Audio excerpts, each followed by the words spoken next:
insights, which I'm sure will undoubtedly guide the path forward. And we also thank Mr.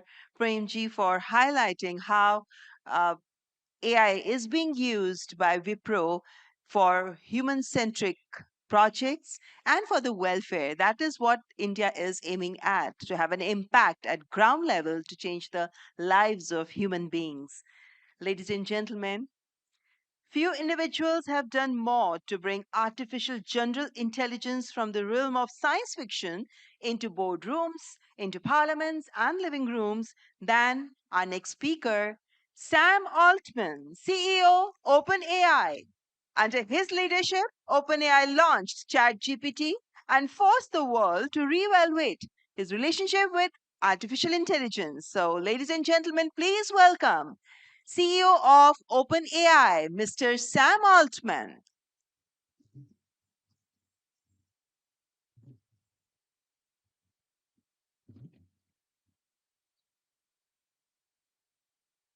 Thank you so much.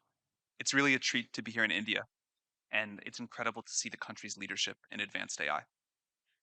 I was last here a little over a year ago, and it's striking how much progress has happened since then. We've gone from AI systems that struggled with high school level math to systems that can do research level mathematics now and derive novel results in theoretical physics. It's also striking how much progress India has made in its mission to put AI to work for more people in more parts of the country. And India's leadership in sovereign AI, building on infrastructure, SLMs, and much more, has been great to watch. More than 100 million people use India use ChatGPT every week. More than a third of them are students. India is also the fastest growing market now for Codex, our coding agent that works to help people develop software faster and better. India, the world's largest democracy, is well positioned to lead in AI, not just to build it, but to shape it and decide what our future is going to look like. And it's important to move quickly. On our current trajectory, we believe we may be only a couple of years away from early versions of true superintelligence. If we are right, by the end of 2028, more of the world's intellectual capacity could reside inside of data centers than outside of them. This is an extraordinary statement to make. And of course, we could be wrong. But I think it really bears serious consideration.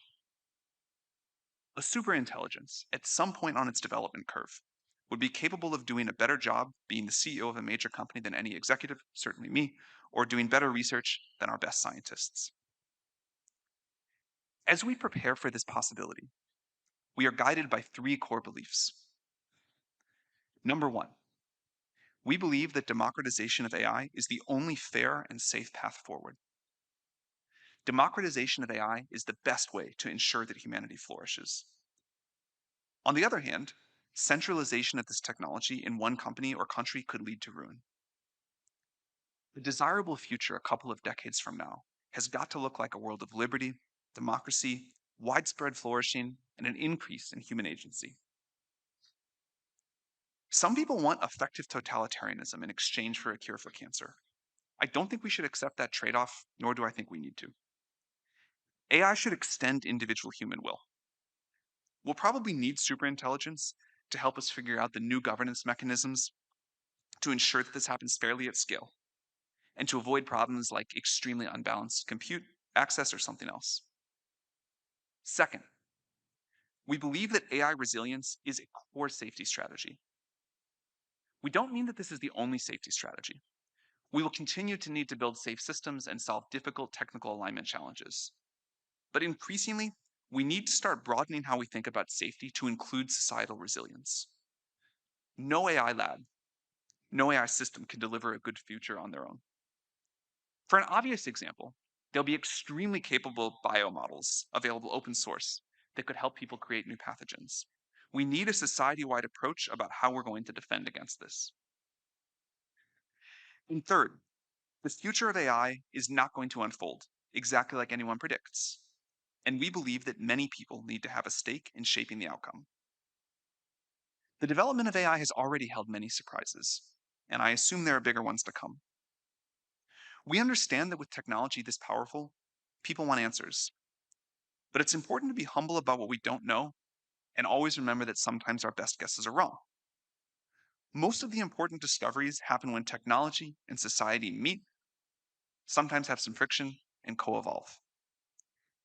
For example, we don't yet know how to think about some superintelligence being aligned with dictators and totalitarian countries.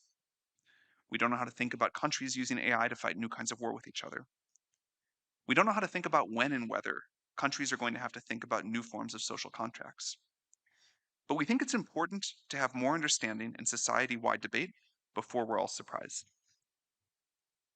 Of special note, and related to all 3 points, we continue to believe that iterative deployment is a key strategic insight, and that society needs to contend with and use each successive new level of AI capability, have time to integrate it, understand it, and decide how to move forward. This has been working surprisingly well so far. If we are right, this has been working surprisingly well so far. If we are right, has been working some super technology, some answers to third rivals available open source that could help people create new pathogens. We need a society-wide approach about how we're going to defend against this. And third, the future of AI is not going to unfold exactly like anyone predicts. And we believe that many people need to have a stake in shaping the outcome. The development of AI has already held many surprises, and I assume there are bigger ones to come. We understand that with technology this powerful, people want answers. But it's important to be humble about what we don't know and always remember that sometimes our best guesses are wrong. Most of the important discoveries happen when technology and society meet, sometimes have some friction, and co-evolve. For example, we don't yet know how to think about some superintelligence being aligned with dictators and totalitarian countries. We don't know how to think about countries using AI to fight new kinds of war with each other. We don't know how to think about when and whether countries are going to have to think about new forms of social contracts. But we think it's important to have more understanding and society-wide debate before we're all surprised. Of special note, and related to all 3 points, we continue to believe that iterative deployment is a key strategic insight, and that society needs to contend with and use each successive new level of AI capability, have time to integrate it, understand it, and decide how to move forward. This has been working surprisingly well so far. If we are right, and systems continue to improve at this pace, it's going to change the economics of a lot of things. A really great thing about AI progress is that it looks like many things are going to get much cheaper. We can have much faster economic growth. We're already seeing what AI is doing for access to high quality healthcare, education, and more. In the coming years, we expect to see robots make many products and physical goods cheaper as supply chains get automated. The limit to how far this cost reduction can go may only be government policy. But the other side of this coin is that current jobs are going to get disrupted as AI can do more and more of the things that drive our economy today. It'll be very hard to outwork a GPU in many ways. It'll be easy in some other ways. For example, we really seem hardwired to care about other people much more than we care about machines. We're somewhat less concerned about the long-term future. Technology always disrupts jobs. We always find new and better things to do. The people of 500 years ago would have thought that our current jobs often look silly, like ways to entertain ourselves, create stress. And the people 500 years from now hopefully will look at us, hopefully look to us, like impossibly rich people playing games, trying to find ways to pass their times. But we should all hope that they feel much more fulfilled than we do today. I'm confident we will keep being driven to be useful to each other, to express our creativity, to gain status, to compete, and much more. But the specifics of what we do day to day will probably look very different. Each generation has built on the work of the generations before, and with new tools, the scaffolding gets a little taller. This collective external lattice, the set of tools that we have built up around ourselves, is remarkable, and we are capable of doing things that our great-great-grandparents couldn't have dreamed possible. It is a moral imperative to make sure that our great-great-grandchildren can say the same, and technology, and especially AI, is how we're going to get there. For a democratic AI future, it is not enough to just give people tools and wealth. We also need to give them agency and power. The vision that AI companies lay out fundamentally reduced to either unilateral control or decentralized power. Sharing control means accepting that some things are going to go wrong in exchange for not having one thing go mega wrong: cemented totalitarian control. This is a fundamental trade-off of democracy, and it is one that we believe in very strongly as the way to give everyone collective agency over the future. Of course, this is not to suggest that we won't need any regulation or safeguards. We obviously do urgently, like we have for other powerful technologies. In particular, we expect the world may need something like the IAEA for international coordination of AI, and especially for it to have the ability to rapidly respond to changing circumstances. The next few years will test global society as this technology continues to improve at a rapid pace. We can choose to either empower people or concentrate power. Thank you very much.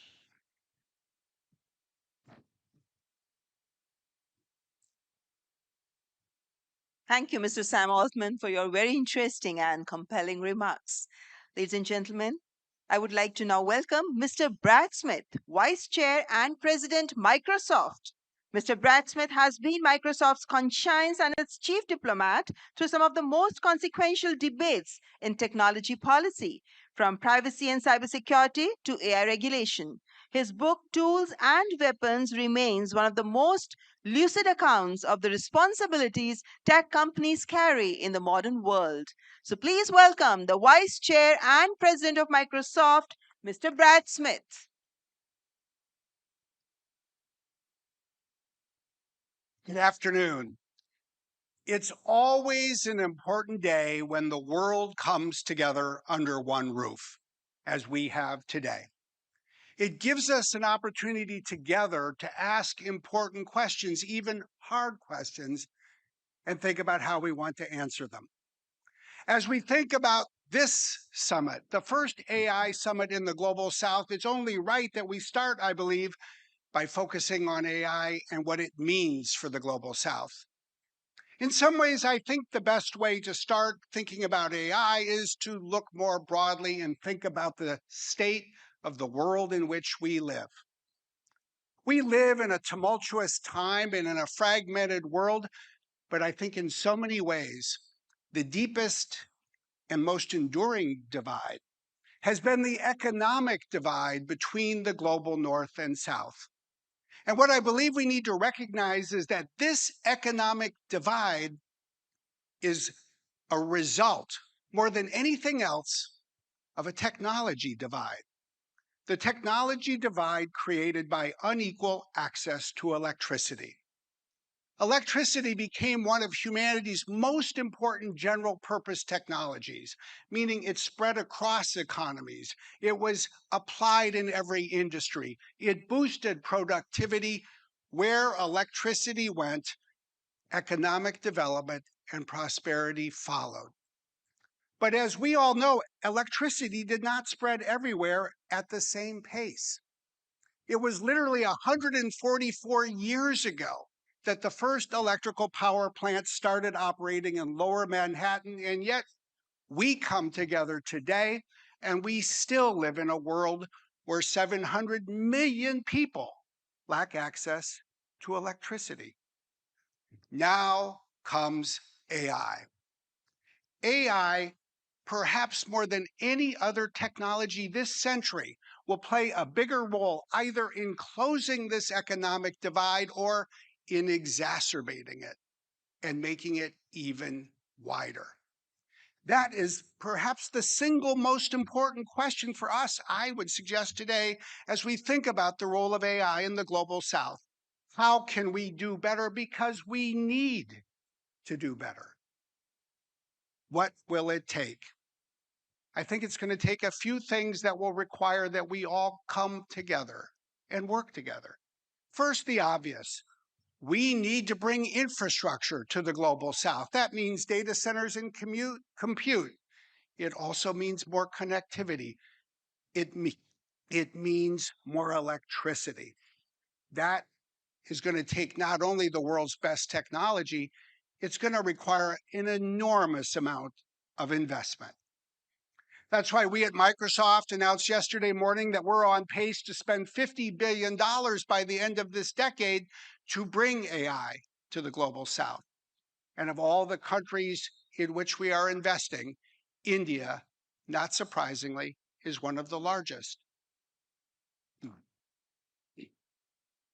But we'll need to harness private capital, investments from tech companies, other sources of private capital, government funding. We'll need governments and others to generate demand for the use of AI in the global south, because that is the only way to get the wheels of the market spinning and to do what we need to do together. That's the first thing we need to do together. There's a second thing we need to do. We've talked about it here already today, and it is so clear when you study the history of technology. Infrastructure is not only hardware, it's not only wires and grids, it's skilling for people.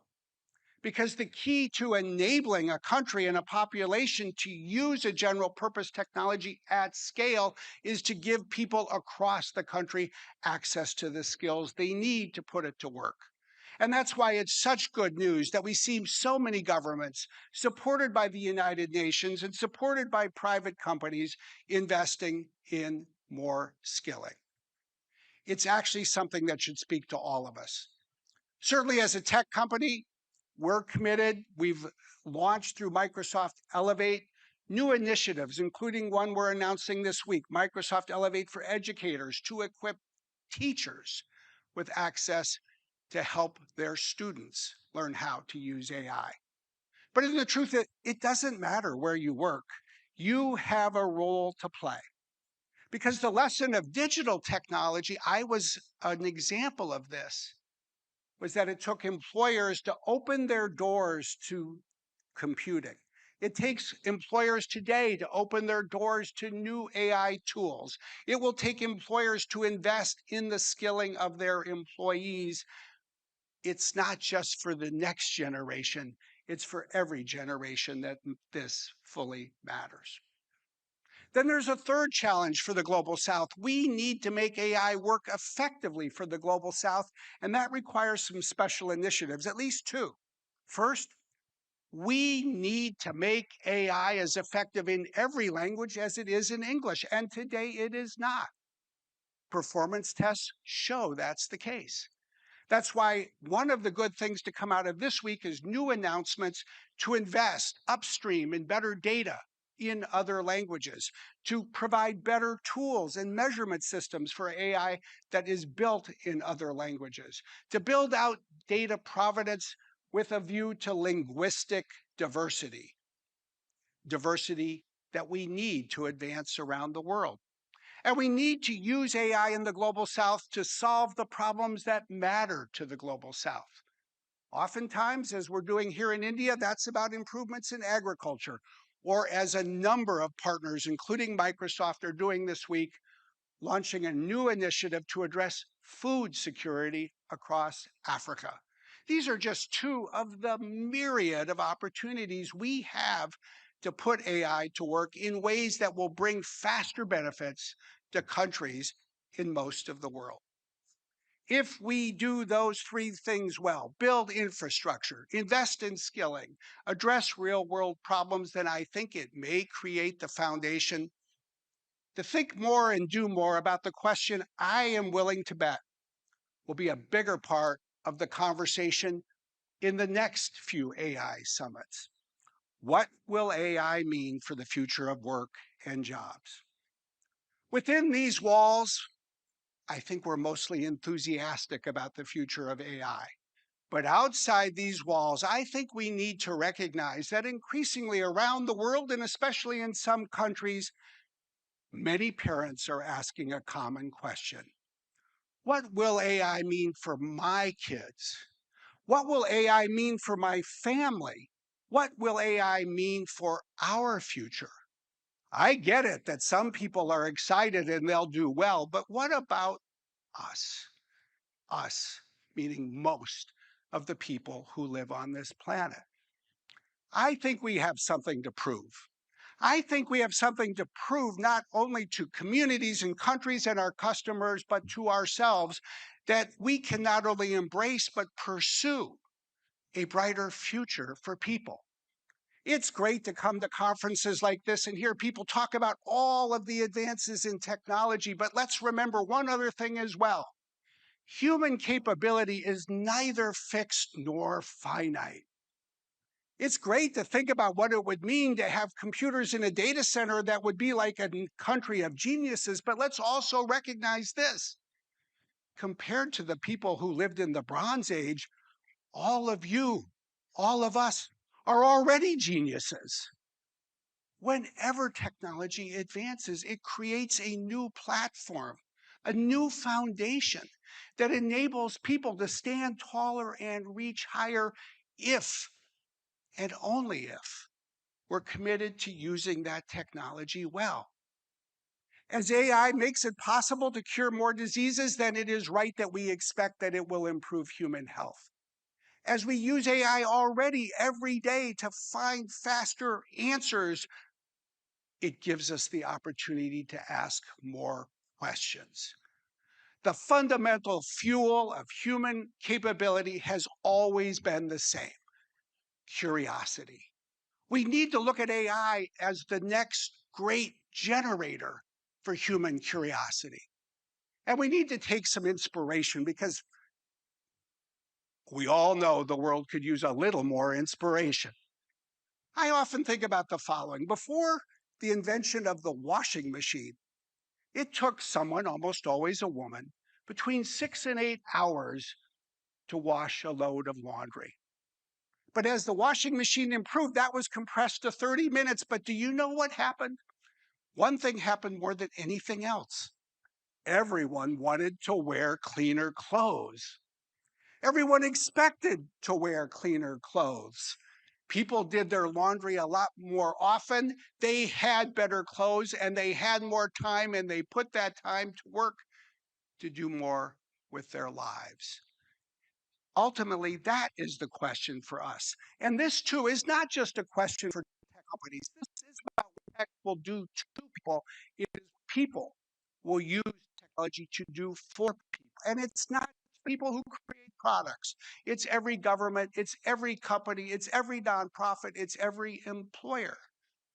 Because we all have the opportunity to work with our people, to manage through the change that is coming, to show people how with the right AI skills, they can create jobs and careers that will be brighter for their future.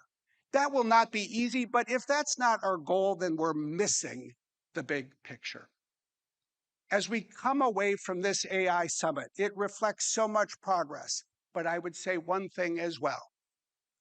Each of these AI summits is a proud moment for a great nation. But we have an opportunity. Rather than have summits that are islands that are disconnected from the summits before or that follow, we need to build bridges. We need to build bridges between these summits. We need to define clear goals. We need to have common measurement systems. And every year, we need to ask the same question. Did we make 12 months of progress in the year that just preceded our meeting? How can we build on that progress to do more and move faster in the year ahead? For those of us who come to these meetings in different countries every year, I hope we will take that away. Let's aim higher, not just for technology, but for what technology can do for people. Let's be clear in defining what we want to accomplish. Let's put in place the ability for us to measure our progress and all hold ourselves accountable as a global